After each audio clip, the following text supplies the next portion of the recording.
Это главное отделение Кыргызской почты. Многие думают, что именно здесь происходит отправка писем и получение посылок. На самом деле здесь происходит только оформление пенсий и оплата по коммунальным счетам, денежные операции.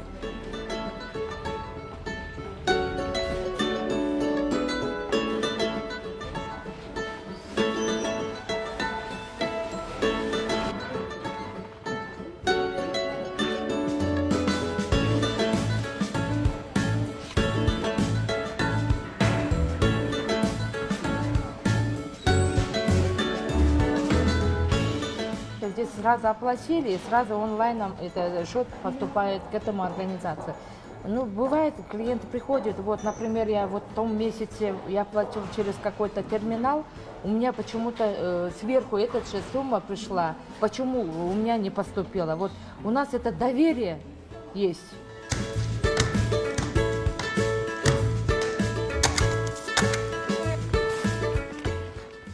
Ой, и марка здесь. Честно говоря, у меня всегда почта ассоциировалась с марками. Смотрю, что марка на конверте, а марки можно только на конверт клеить или еще как-то по-другому можно отправлять? Марку можно клеить на открытки. Особой популярностью пользовались во время всемирных игр кочевников такие открытки с марками. Обязательно сюда наклеиваются марки. Тут просто указывается письменное сообщение, марка и адрес. Сколько таких открыток произошло по миру? Примерно 5000 во время всемирных игр кочевников.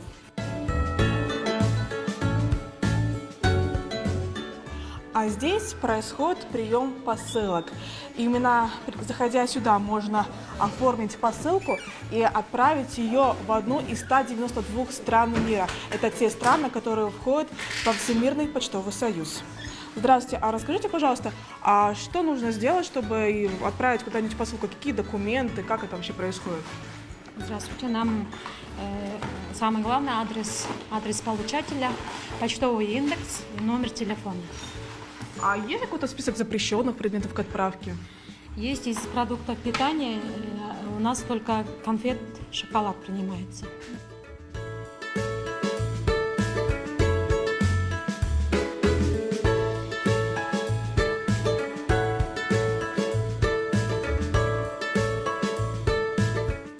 Это хранилище посылок бишкекского почтамта. Кстати, в последние годы Кыргызпочта.сы развивает такое направление, как электронная коммерция. Это заказ и доставка товаров из онлайн-магазинов. Всего с начала этого года по Кыргызстану доставили более 130 тысяч товаров из онлайн-магазинов, мелких пакетов.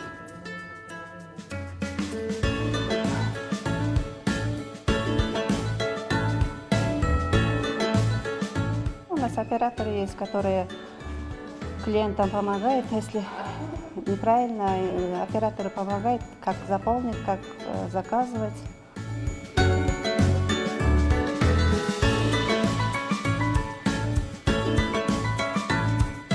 А еще почта – это не только письма, бандероли, посылки, но и различные акции, в том числе и благотворительные. Так, сейчас проходит акция «Подари радость детям». Суть ее в том, что любой может оформить подписку, чтобы детские газеты и журналы приходили воспитанникам детских домов.